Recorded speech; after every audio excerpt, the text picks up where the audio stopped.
Hello, this is David Gilmore, known as LDS Prepper, and to watch over 500 videos on emergency preparedness, go to ldsprepper.com. We cover water storage, water purification, growing food as if your life depends on it, off-grid living, solar panels, heirloom seeds, and so forth. Go to ldsprepper.com and watch all those videos for free.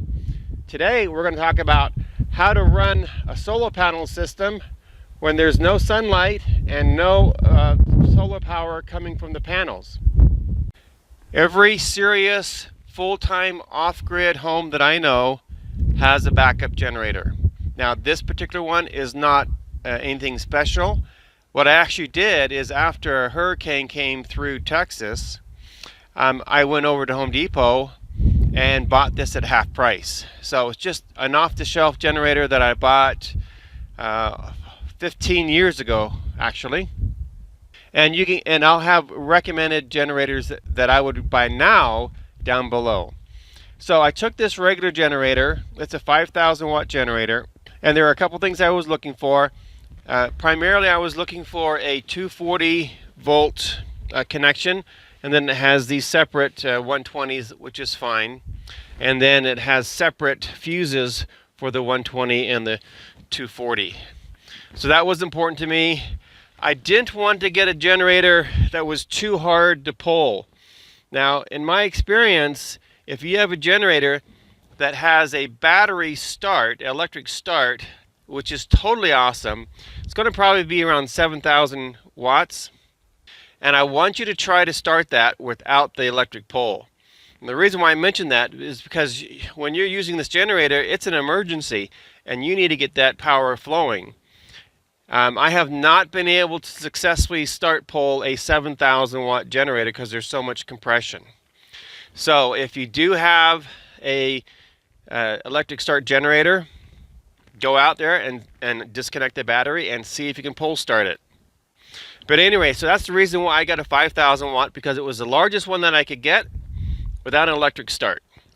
Now, I ran this generator during Hurricane Ike, or I should say after Hurricane Ike in Texas, for 2 weeks, 14 days. And I ran my house, my neighbor's house, my other neighbor's house, my other neighbor's house, my other neighbor's house. I ran 5 homes off of this generator. So 5,000 watts is a lot of power. You can get along very easily with 2,000 or 3,000 watts. And the reason why I would recommend that is because you're going to save a lot of fuel.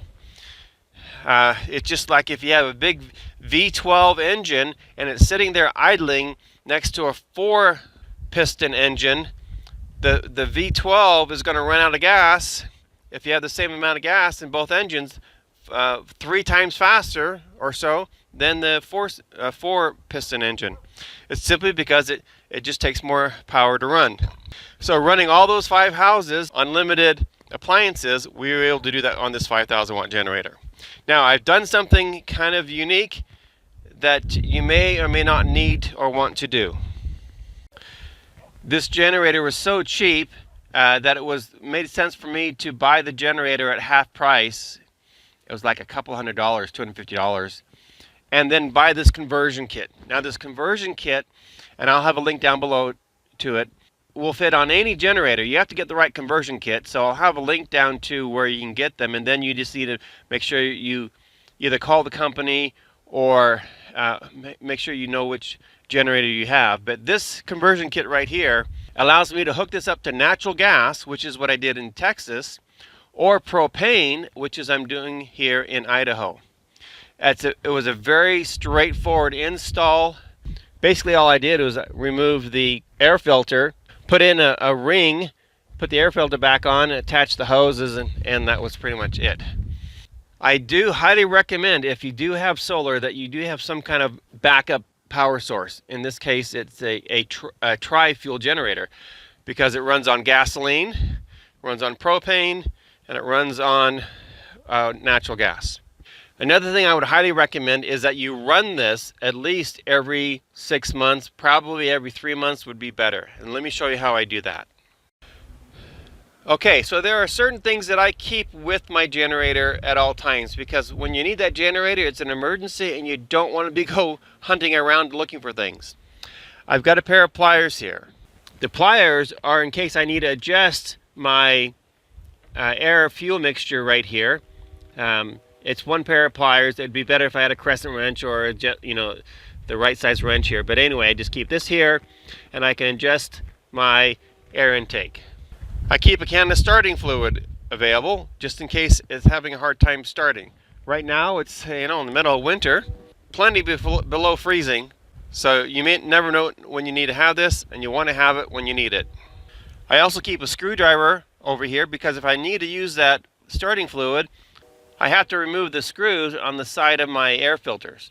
So that's why I have that here. Having used this for several years, I'm really grateful that I did this. And this is a quick release hose. So this attachment here is I've got a reducer and a connector and this quick release hose.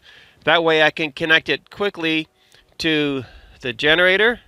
And then on my house, I had the plumbers install a quick release connection here. They added a T and added that quick to connect so I can connect the generator whenever I need it. I also keep my 240 volt cable here, and this goes into the generator, which I showed you already, and then this goes into the house.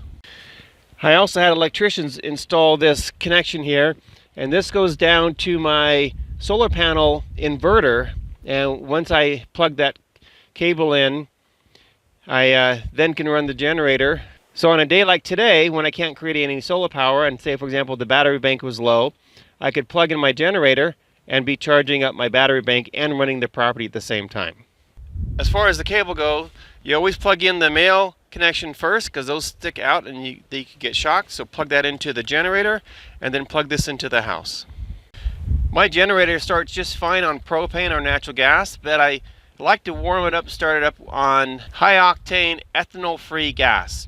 So I have specific gas cans, and I know that that kind of gas can is ethanol free. I also use this for my gyroplane, and I use it for my ATV, which I use quite a bit today to remove snow. So I just keep a little bit of gas in the gas tank on the top of the generator here, and let me just go through the procedure that I found that works best for me. I always have the on switch on because when I stop the generator, I'm stopping it by using up all the fuel in the lines. So what I'll do first of all is I'll open up this valve here. It's closed right now, and that will allow me to get gasoline down into the carburetor. Then I put this over on choke. It's already on, and then I just pulled the generator. It's gonna get really loud, so I'm gonna just kind of walk you through this and then I'll show you. That needs to be over on choke. Once the generator has warmed up, probably 2 or 3 minutes, then I will come over and grab my quick release connection, and I'll take this and I will first connect it here to the generator. Then I'll connect the other end over to my quick connect on the house. Once I have that all hooked up, I will come in here and I will turn off the gasoline, because now I have propane or natural gas and gasoline going in. Of course, I've taken off the choke, and then what happens is that the gasoline that came down this tube into the carburetor will burn up, and then it will automatically convert from running on gasoline to propane. It takes a minute or two for it to stabilize, and then we're good to go. What I really like about this setup is within 3 or 4 hours, depending on the load and what's going on the property, how much power I'm using, I can completely refill my battery bank by running this generator. So if I'm running the property, the house and the greenhouses and so forth, while I'm running the generator, it may take longer, but in 1 day or less than a day, I can completely recharge my battery bank. And then I've got another 2, 3, 4 days of battery bank power. Probably the first thing I should tell you is never, ever, ever, ever run a generator inside of a garage. When I run this generator, I have the exhaust facing away from the house, away from the door. It's going out here so I don't have any carbon monoxide poisoning. All right, so let me just go through the process, show you how I do this. The on switch is always on. I've got this to choke. I've turned my gas on here from the gas tank, so I'm running gasoline.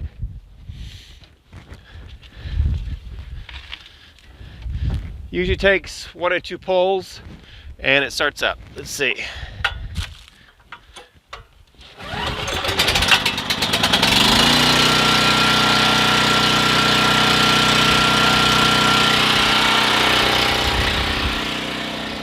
Now I'm going to connect my propane line or natural gas line.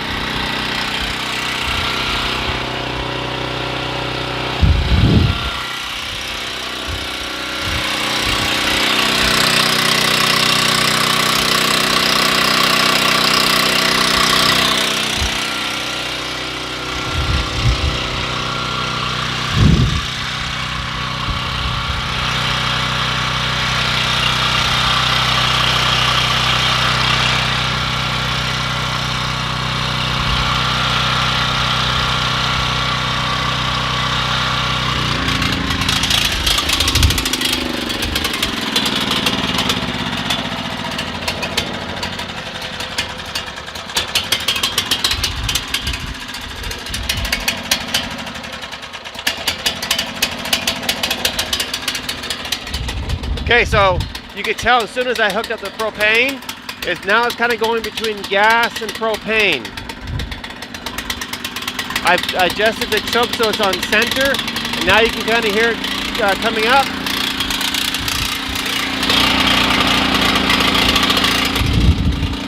And now I've got it on full run mode.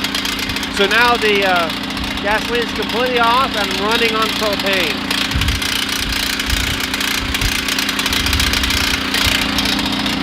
Next thing I would do is connect. There we go. Now we're running at full power on propane.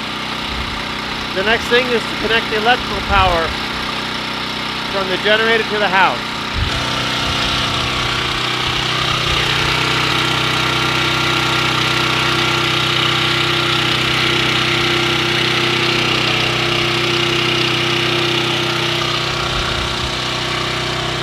I don't need to charge my batteries because they're already fully charged. But if I would just plug this cable into the house, and then I'd be charging my battery and running my solar, my property. The inverter that I have automatically detects the source of power and flips, so it would be pulling the power in from the generator. When you do that, you're going to notice the generator is going to kind of lug down because it's sending out a charge, and that's normal. Okay, so the process of turning things off, let me just show you. I unplug the wall first, and I just go in reverse operation. So I unplug the cable from the wall, then the generator, then I unplug the propane from the quick disconnect. The generator takes about 10-15 seconds to die, and then I disconnect it from the generator. So I've already used up all the gasoline that was in the carburetor, so that's burned off, so I'm not worried about that gasoline getting shellacked inside the carburetor. Now I'm going to unplug the propane, and then I'll have clean pipes, fittings, tubes, carburetor all the way through.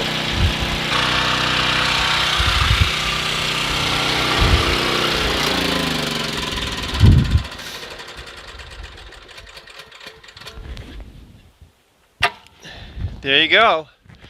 And that's then I just stack everything else up. There is one other thing that I keep handy, and I usually have all these things right on top, but I took it off to move it outside. Let me get it for you. This is a nice, very heavy duty cable that I run with a master lock, or a lock that is really, really difficult to pick and to cut. If I'm at home and this generator is running and I hear it stop, I would just simply look at my security cameras and see if someone's messing with it, or if I just need to come out and put more fuel in it, or something's going on. But if I'm not at home, then this is going to keep things locked up, or move it back into the into the garage. So I hope this video on the step-by-step process that I use to run off-grid when there's no solar power being generated is helpful to you.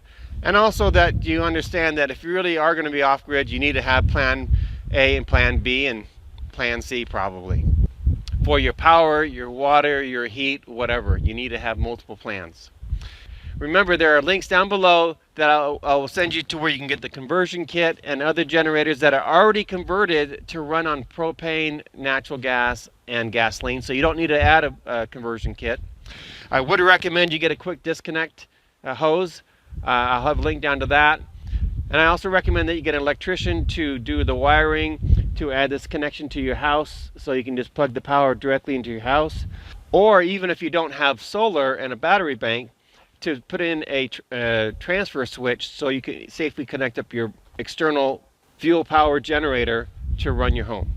It's much easier doing it that way than running extension cords throughout the house and through windows that you wouldn't want to have open today. Don't make the mistake of not doing that and this thing, oh, I'll just put the generator in the garage and run an extension cord through the garage door. That's a deadly mistake. This is LDS Prepper reminding you, if you are prepared, you shall not fear. Again, for more information on videos on preparedness, go to ldsprepper.com. And to support this channel and to purchase the items that I recommend and use for preparedness, go to ldsprepperstore.com.